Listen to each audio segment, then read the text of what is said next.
여러분 안녕하십니까, 정관용입니다. 지난 토요일 국회 앞을 가득 메운 시민들의 함성 속에 윤 대통령 탄핵소추안이 국회를 통과했죠. 그리고 일주일 여전히 우리 정치는 혼돈이 이어지고 있습니다. 헌법재판관이 9명이 아닌 6명 체제에서 탄핵소추 인용을 하는 것이 맞느냐 두고 논란이 이어지고, 3명의 헌법재판관 후보를 한덕수 대통령 권한대행이 임명하는 것이 맞느냐를 두고도 시끄러운 상황이죠. 이처럼 여야가 다투고 있는 가운데 윤 대통령은 헌법재판소가 보낸 탄핵 심판 관련 서류를 엿새째 받지 않고 있는 그런 또 딱한 상황입니다. 원달러 환율이 15년 만에 1,450원까지 오르는 그런 어려운 상황 가운데 정치권을 바라보는 국민들의 마음 더더욱 어지러울 텐데요. 관련된 이야기들 오늘 집중적으로 나눠보겠습니다. 12월 21일 토요일 정관용의 시사본부 시작합니다. 먼저 도로공사 연결해서 이 시각 고속도로 상황 전해드리죠. 김경민 씨. 네, 어제 저녁부터 내린 눈의 영향으로 주말 교통량이 많이 살펴지는 편은 아닙니다. 다만 도로 곳곳으로 미끄럼 사고가 속출하고 있어서 오늘은 안전운전을 더욱더 신경 써주시기 바랍니다. 여전히 사고 처리하는 구간이 있어서 주의하셔야겠는데요. 35번 중부선 하남 쪽 일죽부터 모가까지 밀리는데 정체 구간 사이인 남이천 나들목에서 사고까지 발생해서 뒤쪽으로 6km 구간 속도 내기 힘겹습니다. 이 시각 교통량은 대설주의보가 내려진 충청권에 많이 살펴지는데요. 1번 경부선 서울 쪽 옥산부터 청주 휴게소까지 10km 밀리고, 이후 수도권 진입에서는 달래내와 반포 사이로 차 간격을 좁힙니다. 반대 부산 쪽도 충청권인 목천부터 11km 가다서다 반복합니다. 천안 분기점과 이어지는 25번 논산 천안선은 논산 쪽으로 차량 터널 앞두고 6km 구간 속도 내기 힘겹고요. 강원권과 이어지는 노선에서도 정체가 살펴지는데 60번 서울 양양선 양양 쪽 설악부터 가평 휴게소를 지나서 강촌까지 한 번에 쭉 답답하게 지납니다. 50번 영동선 인천 쪽은 강원권에서 밀리는데요. 원주 분기점부터 8km 힘겹습니다. 지금까지 한국도로공사 교통센터 김경민이었습니다.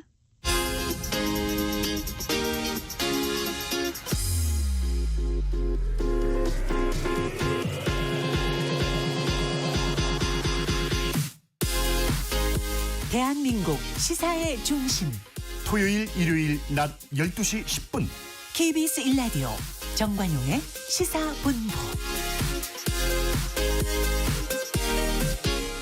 하나의 키워드로 다양한 뉴스 정리해드리는 주간 뉴스 큐레이션입니다. 한국일보의 박지연 기자 오늘 전화로 연결돼 있습니다. 박 기자 안녕하세요. 안녕하세요. 당신의 뉴스 큐레이터 박지연입니다. 오늘의 키워드는 뭡니까? 오늘의 키워드 헌재의 시간입니다. 네, 이제 국회를 통과했으니까 이제 시선은 헌법재판소로 쏠리게 됐고, 앞으로 헌법재판소의 시간이 어떻게 전개가 되는가, 그런 뜻이죠? 그렇습니다. 이 탄핵이라는 묵직한 단어가 이 헌법전에만 있으면 좋으련만 이 국회에서 세 번째 대통령 탄핵소추안이 가결되면서 이제 공은 헌법재판소로 넘어갔습니다. 지금까지 그리고 앞으로 절차에 대해 짚어보고요. 또 헌법재판소는 총 9명의 재판관으로 구성되는데 현재 3명이 공석이어서 6명 뿐이거든요. 이 공석을 메울 여야 헌법재판관 후보자들은 이 현안에 대해 어떤 의견인지 전해드립니다. 네, 먼저 그러니까 국회에서 탄핵소추안이 가결된 이후에 앞으로 남은 절차 한번 정리해 볼까요?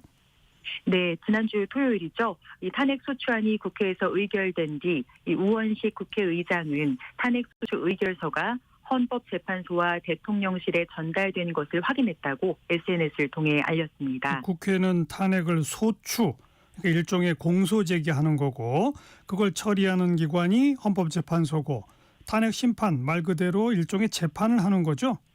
네, 그렇습니다. 일반 법원에서 열리는 형사 재판을 생각하면 이 판사와 검사 그리고 피고인이 있죠. 여기서 판사의 역할을 헌법재판관들이 하고요. 검사 역할을 이 국회 측 탄핵소추위원이 하는데요. 이 탄핵소추위원은 헌법재판소법 제49조에 따라 국회 법사위원장이 맡습니다. 정청래 법사위원장이 탄핵소추위원장이 되고, 피고인이 윤 대통령이 되는 거잖아요. 윤 대통령 입장에서도 대비를 해야 되죠. 여기도 어떤 기한이 있습니까? 예, 있습니다. 이 탄핵 심판 당사자는요, 이 답변서 요청을 송달받은 때부터 7일 이내에 이 답변서를 제출해야 합니다. 이 16일에 바로 송달을 받았다면 이 답변 기한은 23일까지지만요. 이 송달이 지금 지체되고 있어서 기한은 조금 늘어날 수 있고요. 헌재는 국회 탄핵소추 의결서와 윤 대통령 답변서 등을 바탕으로 양측 주장 검토에 착수하게 됩니다. 일단 첫 번째 변론 날짜가 정해졌죠? 네, 탄핵심판 첫 변론 준비 기일은 오는 27일 열릴 예정입니다. 네. 앞으로 얼마나 걸릴지는 예상하기 어렵죠, 아직은. 예, 맞아요. 이 취재진이 17일 김영두 헌법재판관에게 이 내년 4월 안으로 결정이 가능한지 질문을 했는데요. 이 김 재판관은 그건 해봐야 한다 이렇게 말을 아꼈습니다. 왜 꼭 집어서 4월이라고 물은 거죠? 이게 박근혜 전 대통령 탄핵 심판 때 한 90여일 만에 종결이 됐기 때문에 이번에도 비슷한 기간을 잡고 물은 것이기도 할 거고요. 또 문영배 헌법재판소장 권한대행과 이미선 재판관의 임기가 이 내년 4월에 끝나거든요. 아하. 그래서 헌법재판소 구성에 변화가 생기기 전에 이 심리를 마칠 수 있는가에 질문에 초점이 맞춰진 걸로 보입니다. 네, 이 재판관 임기 문제 나왔으니까 자연스럽게 두 번째 뉴스로 넘어가서 지금 재판관이 6명인데 원래는 9명이어야 하죠. 그렇습니다. 이 헌법재판소는 9명의 재판관으로 구성되고요. 헌법재판관은 대통령이 임명을 합니다. 그런데 이제 국회 몫이다, 대법원 몫이다 해서 헷갈리는 분들 계실 거예요. 임기 만료로 퇴임하는 재판관이 있을 때 아무나 지명하는 게 아니라 그 헌법재판관이 임명 당시에 어느 쪽 추천이었느냐 이게 중요하잖아요. 그렇습니다. 쉽게 보자면 입법, 사법, 행정 3부가 각각 3명씩을 선출하거나 지명한다고 보면 됩니다. 네. 먼저 입법부, 국회죠. 이 국회에서 재판관 3명을 선출하고요. 그 다음에 사법부, 대법원장이 3명을 지명합니다. 그리고 다른 3명은 행정부를 대표해서 대통령이 임명하게 됩니다. 입법, 사법, 행정에서 3명씩. 그리고 헌법재판관들의 어떤 독립성, 자율성, 또 균형감 이런 거를 보장하기 위해서 그렇게 한 거죠. 그렇습니다. 네. 지금 이제 3명의 공석이 바로 국회 추천 몫인 거죠? 그렇습니다. 이 더불어민주당이 추천한 정계선 마은혁 헌법재판관 후보자가 있고요. 그리고 국민의힘 추천한 조한창 헌법재판관 후보자가 이 국회 목 그러니까 국회 추천 후보자들입니다. 예. 그리고 이 탄핵 심판과 형사 재판이 중복될 경우 이것도 또 논란거리 하나죠. 그렇습니다. 이 수사와 탄핵 심판이 동시에 진행이 될 수 있는가 이게 변수가 될 텐데요. 헌법재판소법 제51조에 따르면요. 이 피청구인 현재 대통령이죠. 이 대통령에 대한 탄핵 심판 청구와 동일한 사유로 형사 소송이 진행되고 있는 경우에는 재판부는 심판 절차를 정지할 수 있다고 정하고 있거든요. 네. 이제 아직은 기소가 되지 않았습니다만 내란죄로 기소가 돼서 재판을 받게 되면 헌법재판소의 탄핵 심판은 중단된다 이 말이죠. 이게 법률에 명확하게 나온 게 아니라서 중단된다라고 보긴 어렵고 해석이 필요합니다. 방금 말씀드린 것처럼 법조문이 재판부는 심판 절차를 정지해야 한다 이게 아니라 정지할 수 있다거든요. 정지할 수 있으니까 어떻게 해석하느냐에 따라 다르다. 아까 그 3명의 헌법재판관 후보자들은 이 문제에 대해서 뭐라고들 하나요? 네, 아무래도 자신을 추천해준 당의 성향과 비슷하게 답변을 했는데요. 먼저 정계선 마은혁 헌법재판관 후보자는요. 이 탄핵 심판은 가능한 한 신속하게 선고해야 이 사회 혼란을 막을 수 있다라는 취지의 답변을 내놨습니다. 그러니까 형사 재판 받더라도 그 내란죄 확정 판결까지 기다리지 않고 빨리 탄핵 심판을 끝내야 된다 이거죠. 네. 그럼 국민의힘 쪽 추천 후보자의 의견은 어때요? 조한창 후보자는요. 이 탄핵 심판은 신속한 심리가 필요하나 당사자들의 절차적 권리가 충분히 보장돼야 한다면서 신중한 입장을 밝혀서요. 제조를 이뤘습니다. 어찌 보면 좀 원론적인 답변이네 아직은. 그러면 결론을 어디서 내리는 거죠? 이 판단 주체는 헌법재판소입니다. 네. 이 헌재는 대통령 탄핵 심판이 늘어질 경우 그로 인한 사회적 혼란이 더 크다라는 점을 이유로 신속하게 심판을 할 가능성이 높고요. 또 반면에 윤 대통령이 기소된 이후 이 탄핵 심판 중단을 요청하면 또 절차적 권리를 충분히 보장을 해야 하기 때문에 충실한 심리를 위해서 중단을 할 여지도 없지는 않습니다. 네. 그나저나 이 3명의 지금 공석 한덕수 대통령 권한대행이 임명할 수 있느냐 없느냐가 지금 쟁점이죠? 그렇습니다. 이 권한 대행이 임명할 수 있느냐 이거를 놓고 국회에서는 이 국회에서 선출안을 통과시킨 헌법재판 후보자는 그대로 임명하는 게 맞는다라는 취지로 지금 해석을 하고 있고요. 여기에 대해선 이 3명의 후보자 모두가 한 목소리를 냈습니다. 3명의 후보자도 한독수 권한대행이 임명하는 것이 맞다 이렇게 얘기했다는 거죠. 그렇습니다. 여기까지 한국일보의 박지연 기자 수고하셨어요. 고맙습니다. 정관용의 시사본부 듣고 계십니다. 12시 21분 향해 가네요. 기상청 또 교통정보센터 차례로 연결해서 주말 날씨와 현재 도로 상황 전해드립니다. 먼저 기상청 송소진 씨. 절기 동지인 오늘은 곳곳에 비나 눈이 내리겠습니다. 현재 내륙 지역을 중심으로 대설주의보가 발효 중인데요. 앞으로 울릉도 독도에 최고 30cm, 제주도 산지에는 최고 15cm, 그 밖의 지역에는 1에서 5cm 정도의 눈이 내리겠고요. 이 눈은 오후에 대부분 그치겠습니다. 다만 전남 서해안과 제주도는 내일까지 이어지는 곳도 있겠습니다. 오늘 낮 기온은 서울 2도, 대전 5도, 광주 6도, 부산 9도 등으로 어제보다 1도에서 4도 정도 낮겠고 찬바람이 강하게 불어서 체감온도가 종일 영하권에 머무는 곳이 많겠습니다. 밤 사이에는 기온이 큰 폭으로 떨어지면서 내일 아침에는 서울이 영하 6도, 대구 영하 4도, 철원 영하 12도 등으로 오늘 아침보다 5도에서 크게는 10도가량 낮을 전망입니다. 한편 지금 동해안 지역에는 건조주의보가 발효 중이어서 불조심하셔야겠습니다. 현재 서울의 기온은 0.6도입니다. 날씨 정보였습니다. 이어서 이 시각 교통 상황을 KBS 교통정보센터 김민희 씨가 전해드립니다. 네, 앞서 들으신 것처럼 많은 눈이 내리면서 현재 김포에서 제주나 부산, 김해 등으로 가는 몇몇 항공기가 지연되고 있습니다. 출발 전 운항 정보 확인하셔야겠습니다. 도로 위로는 곳곳으로 돌발 구간도 많은데요. 중부 내륙고속도로 양평 쪽으로 문경 2터널 부근 1차로에서는 사고가 나면서 부근으로 많이 혼잡합니다.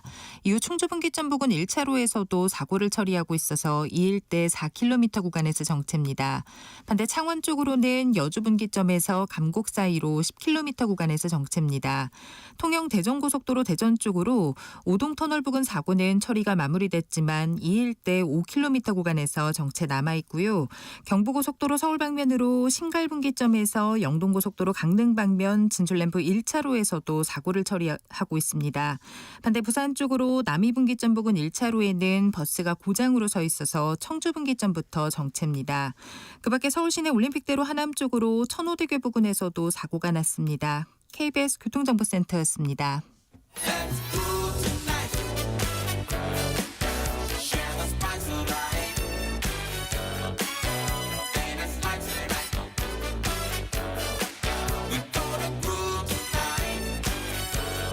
국민 MC 정관용. KBS 1라디오 정관용의 시사본부. 들어보면 달라요. 권혁중의 일타 경제입니다. 경제평론가 권혁중 씨 어서 오세요. 네, 안녕하십니까. 미국 중앙은행이죠. 연방준비제도가 기준금리를 0.25%포인트 내렸어요. 네. 이건 뭐 예상됐던 일인데 네. 근데 금융시장이 요동을 치네요. 왜 이러죠? 네, 그렇습니다. 여러분께서 먼저 아셔야 되는 게 미국 금리가 왜 중요할까? 왜 뉴스에서는 이렇게 미국 금리에 대해서 이게 중요하게 다룰까라고 먼저 아셔야 되는데요.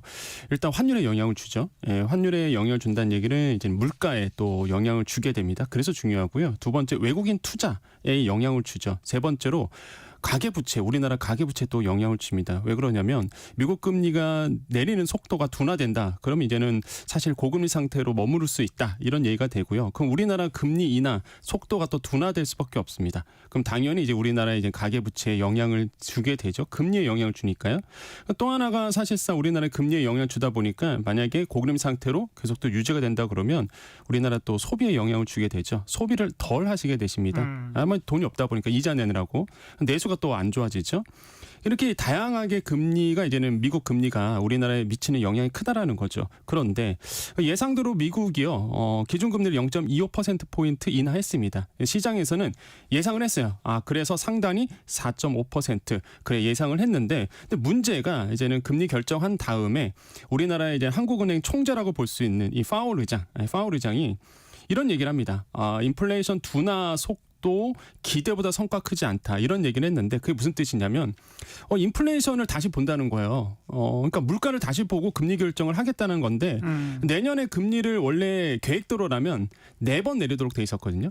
예상을. 그런데 이제는 내년에 금리를 2번밖에 내리지 않는다. 한마디로 금리 인하 속도가 둔화된다는 얘기고요. 금리가 그만큼 빠르게 내려가지 않는다는 거겠죠. 예. 그러다 보니까 이제는 그러면 이제는 고금리 상태로 계속 유지가 될 수도 있겠다라는 이제는 불안한 심리가 나오면서 금융시장을 완전 요동치기 시작을 했습니다. 그래서 채권 금리도 높아졌고요. 국제 금리도 높아졌고 그러다 보니까 이렇게 우리나라의 또 실물 금융 자산에 크게 영향을 준 게 최근의 일이다라고 말씀드립니다. 한마디로 금리를 팍팍 내릴 줄 알았더니 네. 파월 의장이 그렇게 안 내립니다라고 맞습니다. 하는 그 말 때문에 이제 긴장들 했다. 네. 먼저 비트코인이 폭락했어요. 그렇습니다. 이제는 금리 자체도 이제는 문제겠지만 또 얘기했던 것이 파월 의장이 이런 얘기를 합니다. 우리는 비트코인을 소유할 수 없다 이런 얘기를 했거든요. 그러니까 무슨 뜻이냐면 트럼프의 말과 다르죠. 예, 트럼프 당선인은 이거 전략 자산으로 할 거야. 가상화폐 비트코인 이거 전략 자산으로 할 건데 그런데 이 얘기가 있어서 떴는데 비트코인이 근데 갑자기 파월 의장이 원론적인 얘기입니다. 우리는 연준은 비트코인을 소유할 수 없다. 한마디로 중앙은행은 비트코인을 소유할 수 없다 이런 뜻이에요. 그러니까 이 얘기가 나오자마자 이제 시장에서는 엄청나게 매도세가 나오면서 지금 한때 10만 8천 달러까지 갔었는데 지금 9만 7천 달러 선이거든요. 거의 $10,000가 좀 떨어졌습니다. 우리 돈으로 보면 한 1,000만 원 정도가 떨어진 거예요. 그래서 그 정도로 변동성이 커졌다는 거죠. 그래서 지금 현재 우리나라에서는 1억 4,674만 원 정도 하고 있거든요. 이게 1억 5천만 원이 넘어섰었는데 확 빠졌던 거죠. 변동성을 그렇게 해서 이제 주의하셔야 되겠고 비트코인이 이 정도예요. 그러면 알트코인은 더 요동쳤거든요. 그래서 굉장히 그 가상화폐나 암호화폐 같은 경우에는 이렇게 변동성이 크다라는 거를 다시 한번 우리가 확인해줬다 이렇게 보시면 됩니다. 파월 의장이 트럼프 노선에 아주 공개적으로 반기를 든 거죠. 맞습니다. 금리 팍팍 내려줘 그러는데 안 내릴 거야라고 한 거고 비트코인 전략자산으로 살 거야. 우리는 못 사. 이렇게 맞습니다. 공개적으로 반발한 셈이죠. 네. 자, 이제 우리 쪽 금융시장 먼저 주식시장 흐름 어떻게 되죠? 사실 매파적 금리 인하다 이런 표현을 우리가 쓰고 있는데요. 매파적 성향이 나오자마자 사실 우리나라 증시뿐만 아니라 세계 증시가 요동을 쳤습니다. 우리나라는 가뜩이나 안 좋았어요. 대내외적으로 호재가 전혀 없거든요. 그러다 보니까 국장 같은 경우에는 많은 분들이 실망해서 다 빠져나가셨는데 이런 상황에서 또 매파적 성향의 연준위원들의 목소리가 나오자마자 코스피 코스닥 다 빠졌습니다. 계속 빠졌고요. 어제도 코스피가 1.3%, 코스닥도 2.35% 빠지면서 그 코스피 같은 경우는 겨우 한 2,400선을 지켜냈거든요. 그 정도로 사실 우리나라의 지금 증시는 굉장히 안 좋다. 그래서 혹시나 지금 이제 주식 투자를 하고 계신 분들이면 앞으로가 전략이 굉장히 중요한데 이제는 그러니까 경기 방어적인 업종들이 있습니다. 어떤 거냐면 필수 소비재들. 그러니까 우리가 먹고 사는데 무조건 써야 되는 것들이 있거든요. 이런 어떤 것들, 그다음에 유틸리티, 공공재 같은 거죠. 그다음에 통신주 이런 것들은 사실 경기 방어주거든요.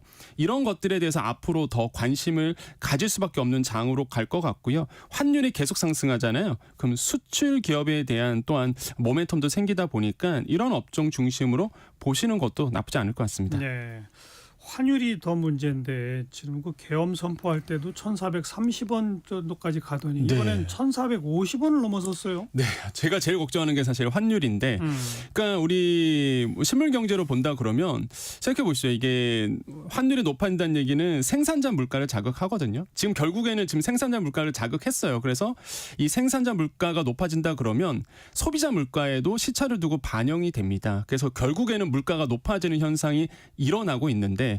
지금 환율이 1,450원대를 뚫어냈거든요. 과거에 1,400원대면 우리나라 큰일 나는 거 아니야? 이런 정도로 목소리가 나왔었는데 이미 1,400원은 뚫어냈고요. 1,450원도 지금 뚫어냈기 때문에 과연 어디까지 올라갈지 이게 가장 우려스럽다라는 거죠. 지금 보면은 이 달러가 강세가 나오는 이유가 이게 우리만의 문제가 있는 건 아닙니다. 사실 우리나라도 계엄이라든지 탄핵 정국 때문에 이런 어떤 부분도 있겠지만은 전 세계적으로 전반적으로 강달러가 계속적으로 나오다 보니까 뭐 달러 빼고 다 통화 가치가 낮아졌거든요. 예. 우리가 달러 인덱스라는 표현을 씁니다. 이게 주요 6개국 통화 대비해서 달러의 가치를 표현하는 건데 이게 100을 넘어가면 강달러, 100을 미치다, 100지수 미치다 그러면 약달러 이렇게 표현하는데요. 지금 108선이거든요. 그러니까 강달러가 계속 유지가 되고 있어요. 그 뜻은 돈이 미국으로만 계속 가고 있다라는 거죠. 아마 피부로 느끼실 거예요. 많은 분들이 국장 안 하고 다 미장 가셨거든요.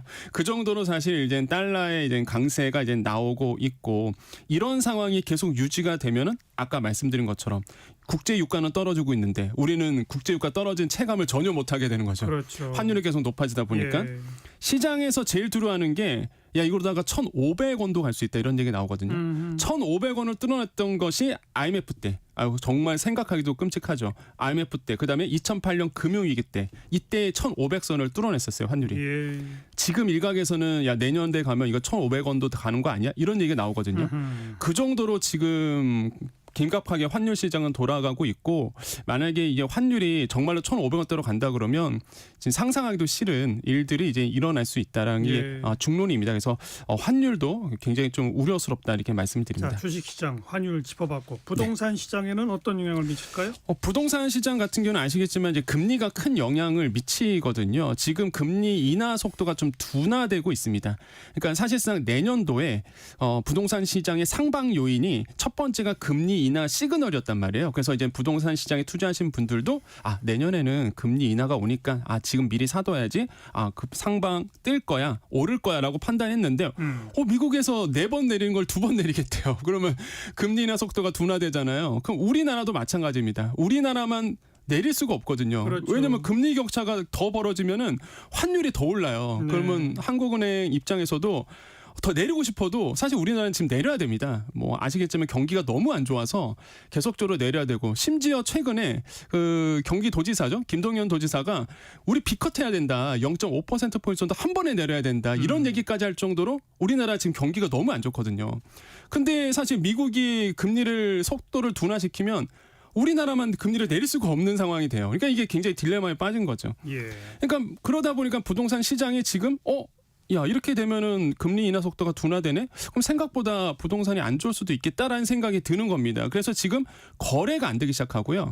물론 뭐 지금 탄핵 정부 그다음에 뭐 계엄 사태 때문에 관망세로 돌아선 거에 금리 영향까지 오면서 지금 일단 관망세로 돌아섰어요. 그래서 거래가 없습니다. 지금 보면은 7월 달 같은 경우가 서울 아파트가 9,000건 정도 거래량이 나왔었는데 이게 점점 줄어서 9월 달에 3,000건, 10월 달에도 3,700건 정도. 와, 3분의 1이 됐네요. 확 줄었죠. 11월 달은 제가 봤을 때는 한 2,000건 정도, 그리고 12월은 이제는 봐야 되겠지만은 제가 봤을 땐 1,000 조금 넘을 것 같아요. 그러니까 거래가 거의 없습니다, 지금. 그 정도로 사실 막혀 있다라는 거죠. 이게 내년 상반기까지 갈 거고 결국에는 거래 자체가 이루어지지 않다 보니까 관망세가 계속적으로 유지될 수밖에 없다라고 봐요. 그래서 지금 뭐 상방 요인도 있고 하방 요인도 있겠지만은 불확실성이 굉장히 커졌다. 그럼 이 상황에서 만약에 내가 부동산에 관심 있는 분들은 양극화가 벌어졌기 때문에 투택으로 보셔야 됩니다. 내가 실수요자다 하신 분들은요. 저는 3개 신도시를 적극적으로 알아보시라라고 말씀을 드리겠고요. 내가 투자자라고 보시는 분들은 이제 강남 지역 등 이런 데에서 정비 물량들이 나오거든요. 이런 것들을 이제 보시는 게 좋다. 그래서 이게 자기의 어떤 목적에 따라서 자금 상황에 따라서 다르게 부동산 시장을 접근하시기를 좀 권유드리겠습니다. 좀 장기적으로 내년 전반적인 부동산 시장 전망, 주택 시장 전망은 어떻게 나옵니까? 지금 뭐 주택산업연구원에서 최근에 리포트를 냈는데요. 이게 양극화가 지속될 것이다 이렇게 표현했습니다. 결국 양극화군요. 예, 결국에는 서울 수도권에 있는 주요 단지, 주요 지역만 이제 오르게 되고 지방 부동산은 더더욱 안 좋아질 거다라고 봤는데 실제 이제는 내년 주택 시장 전망을 발표했어요. 서울 같은 경우에는 내년도입니다. 그래서 매매 같은 경우는 1.7% 상승할 거고 수도권은 0.8% 상승할 건데 전국으로 본다 그러면 0.5% 하락으로 이제 예상을 했거든요. 아하. 그 정도로 지방 부동산이 안 좋고 최근에 아마 뉴스 보신 분들은 아시겠지만 지금 지방 건설사들이 무너지고 있습니다. 그것도 굉장히 도급 순위가 높은 건설사들이 지방에서 무너지고 있거든요. 심각하다고 볼 수가 있겠고 지방 부동산은 그 정도로 안 좋다는 얘기예요. 그래서 지금 이런 양극화가 계속될 거고 그럼에도 불구하고 서울 수도권의 주요 단지들은 주요 지역은 한 1.7% 오른다라고 볼 수 있겠고요. 그 오르는 이유는 아까 아시겠지만은 뭐 금리 인하 시그널이 좀 있기 때문에 아니면 청년 인구가 증가되고 있습니다. 한마디로 가구 수가 늘어난다는 거죠. 그래서 그렇기 때문에 뭐 상방 요인이 있다. 하방 요인은 역시나 경기 침체, 그다음에 대출 규제 이런 것들이 영향을 주는데요. 저는 좀 우려스러운 건 전세입니다. 전월세 시장이 계속 오르고 있거든요. 주택산업연구원에서 똑같은 얘기를 합니다. 서울도 내년도 전세가 1.7%, 수도권에서는 더 오릅니다. 1.9% 상승세가 나올 거야라고 이제 보고 있기 때문에 아마 지금 전월세 사시는 분들 걱정이 좀 커지지 않을까. 그래서 시장에서는 상저하고를 지금 예상하고 있습니다. 물론 뭐 금리에 따라서 거시 환경에 따라서 변할 수는 있겠지만 현재 전문가들은 상반기에는 좀 낮고 하반기에는 올라갈 수 있다. 이렇게 이제는 예상을 하고 있습니다. 알겠습니다. 권혁중 경제평론가였어요. 고맙습니다. 네, 감사합니다.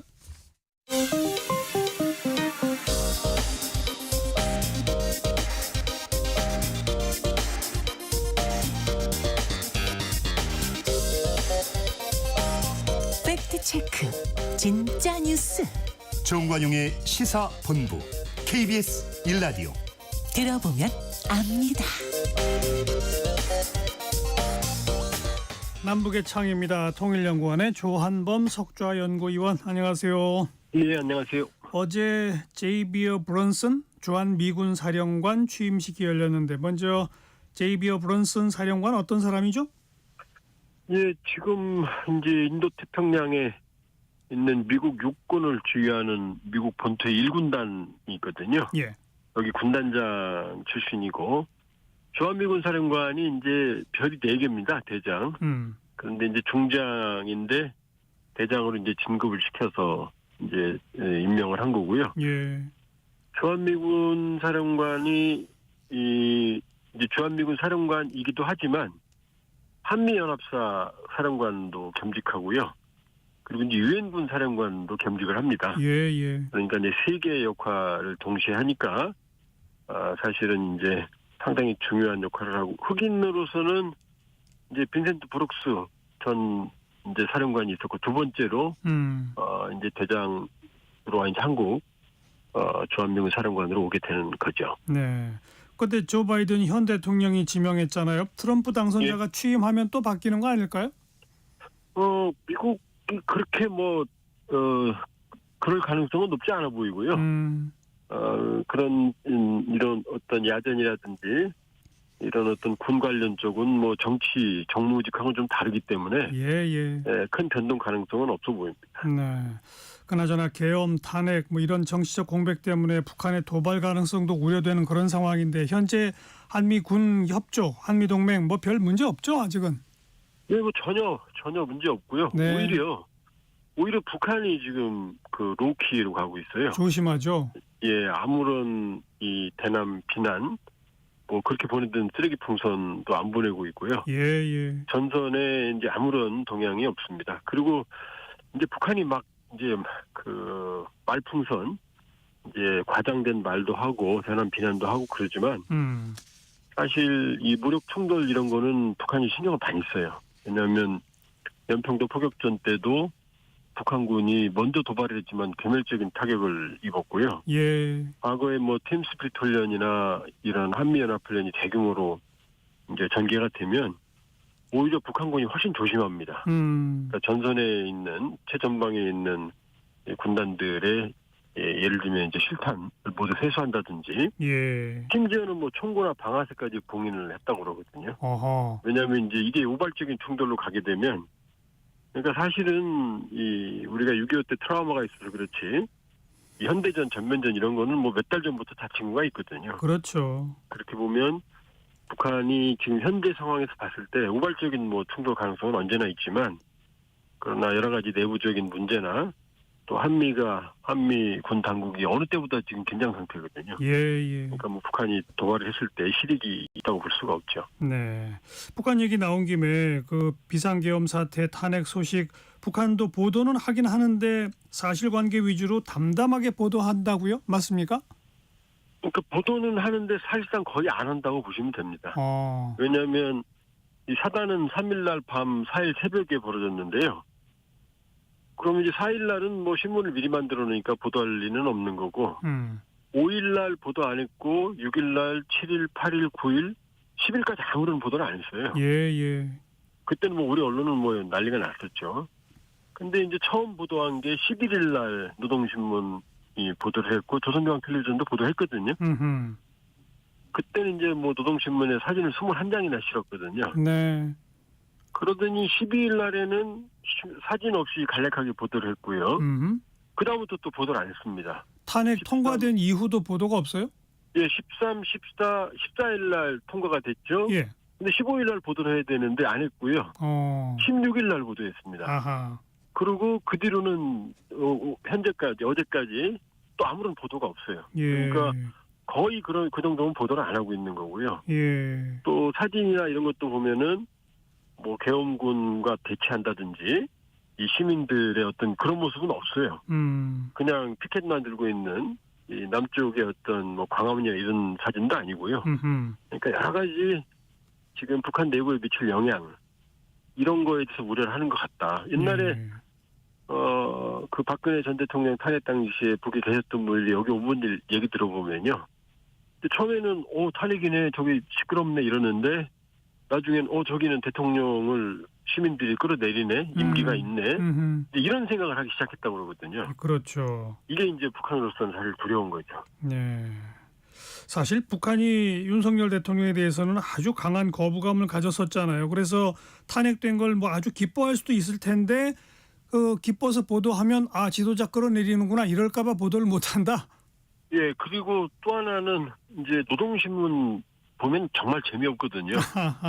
근데 이제 나만 사진이 실리면은 신기해서 본답니다. 근데 이제 그 의도했던 걸 보는 게 아니라 저긴 빌딩이 왜 이렇게 높지? 헤어스타일은 저러네? 청바지 입었네? 신발 이제 이런 게 훨씬 더 이제 의도치 않았던 영향들이 훨씬 많은 거죠. 그러니까 그렇죠. 민주주의 영향, 한국 사회 발전상 이런 것들이 보도는 하고 싶지만 여러 가지 부작용이 있기 때문에 북한으로서는 딜레마인 거죠. 예. 그 북한 전문 매체의 어떤 보도를 보니까 북한의 한 대학 강연에서 대통령 지지율 얘기했다가 아주 논란이 일었다면서요? 글쎄요, 뭐 하기는 뭐 안 됐습니다만 지지율이라는 표현을 저 사람들은 들어본 적이 없거든요. 하하. 투표하면은 과거에는 뭐 100%인데 요새는 뭐 99.9% 나오거든요. 예를 들면 지난번 최고인민회의 선거할 때 국회였죠, 우리로 치면 투표함이 2개였어요. 하나는 찬성표 투표함, 하나는 반대표 투표함이거든요. 완전 공개 투표죠. 그렇죠. 그러니까 반대쪽에 가면 뭐 바로 그냥 반동으로 낙인 찍히니까 뭐 지지율이라든지 투표 그다음에 그러니까 선거는 아는데 그 선거가 이렇게 민의를 반영하는 그런 선거가 아니라 그냥 요식행위로만 알고 있으니까요. 그런 얘기들 하게 되면 그게 뭐지? 라부터 시작하는 거죠. 지지율 조사, 여론조사 이런 걸 경험해본 적도 없을 거 아닙니까?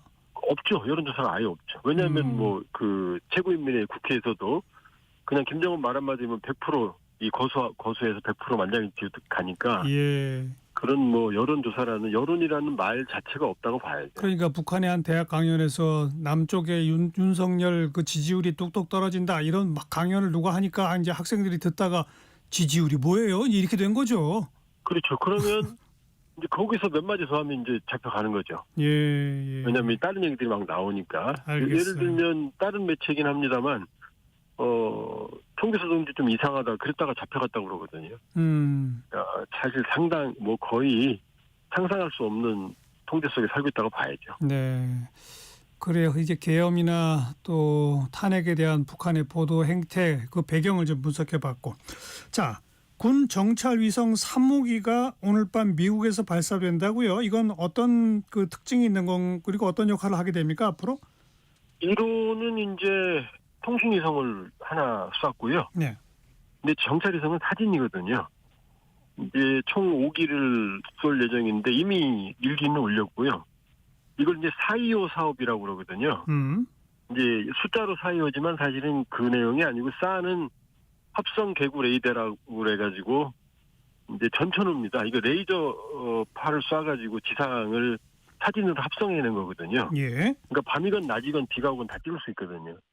그다음에 이제 이게 쏴고요. SAR. 2호는 뭐냐면은 이제 광학, 그다음에 이제 적외선, 요걸 합쳐갖고 싸이오 이렇게 말하거든요. 숫자가 그러니까 아니네요.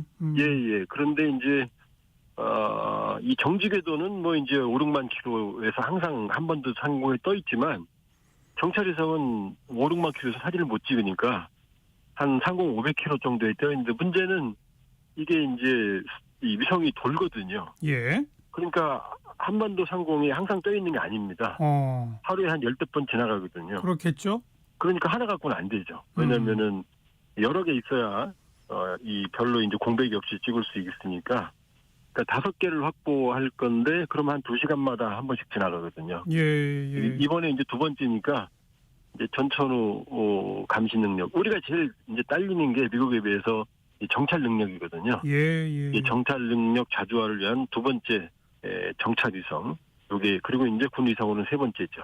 앞서 발사된 1호, 2호하고는 어떤 차이가 있어요?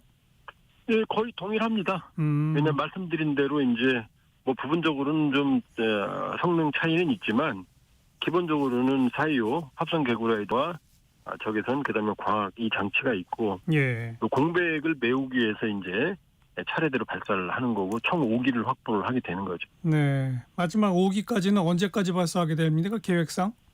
예, 지금 2025년 정도까지로 예상이 되는 걸 알고 있거든요. 예. 근데 사실은 이제 더 촘촘하게 하려면은 더 쏴야죠. 그렇죠. 자, 푸틴 러시아 대통령이 연례 기자회견을 열었는데 북한군 파병에 대해서 일절 말을 안 했다고요? 예, 뭐 4시간이나 얘기를 했는데 전혀 말을 안 했고요. 어허. 지금 북한도 러시아도 파병 사실은 인정 안 하고 있어요. 그러니까 전략적 모호성 아니다라고도 말 안 하지만 예. 파병했다라고도 말 안 하고 있거든요. 그러나 이제 한미 당국 특히 이제 미국하고 우리 국정원 발표가 제일 정확하다고 보여지고요. 우크라이나 발은 과장이 좀 심하고요. 그러면 한 10,000명 내외의 인민군이 쿠르스크에 있고 전투에 참여한 지는 한 일주일 된 것 같습니다. 네. 된 것 같고 이제 국정원 발표대로라면은 전사자가 100명대, 부상자가 1,000명대거든요. 그러면 어마어마한 손실이거든요. 그렇죠. 만 명이면 뭐 이 정도면은 뭐 한 달도 못 견딘다는 얘기거든요. 네. 그래서 이런 상황인데 결국 이제 인정을 하게 되면 푸틴으로서는 자존심이 상하게 되는 거고 또 이제 공식 인정이 되면 나토나 미국이 더 무기를 우크라이나를 지원할 명분이 되거든요. 그렇죠. 그러니까 당분간은 이 전략적 모호성으로 갈 것 같은데, 근데 이제 인민군 포로가 잡히거나 인민군 시신이나 이런 증거들이 이제 발견이 되면 그때는 이제 북한 러시아도 계속 부정하기는 쉽지가 않겠죠. 네. 일단 그 러시아가 자체 힘으로 안 돼서 외국 군대가 와 있다는 사실 자체를 푸틴은 인정하기 어렵겠죠. 네, 인정하기 어렵고요. 지금 한 99% 전선은 우크라이나 땅을 러시아가 점령했는데 지금 언론에 나온 쿠르스크는 러시아 땅을 우크라이나가 점령했거든요. 맞아요. 이거는 이 푸틴으로서는 수치죠. 왜냐하면 2차 세계대전 이후로 처음으로 외국 군대에게 러시아 본토를 뺏긴 거거든요. 예. 그러니까 러시아도 지금 생각보다는 곤혹스러운 입장이 될까 봐야겠죠. 네. 그 뭐 드론 공격에 사망하고 뭐 그런 사진 같은 것도 다 나왔죠. 나오기는. 예, 지금 다 뭐 많이 나오고 있는데요. 그러나 현재까지 아직은 북한제 무기 잔해는 물증이 있는데 전사자나 포로는 아직 물증은 확보는 못한 상태입니다. 정확한 물증은. 사진이 물증 아닐까요? 근데 이제 왜냐하면 러시아 내에 고려인도 있고요. 이 부랴트라고 해서 우리하고 똑같이 생긴 소수민족도 많거든요. 아하. 그러니까 그건 명확하지가 않습니다, 사실은. 예. 저도 유학할 때 보면은 우리하고 거의 구분이 안 가요, 부랴트에는. 그러니까 그 사진만 가지고는 확인이 안 되죠. 네. 뭐 일단 사망자 100명, 부상자 1,000명, 뭐 그러다 보면 뭐 추가 파병 얘기도 나오던데 그걸 우리 조한범 박사는 어떻게 전망하세요? 우리가 월남전 때 64년부터 73년까지 32만 명이 파병됐거든요.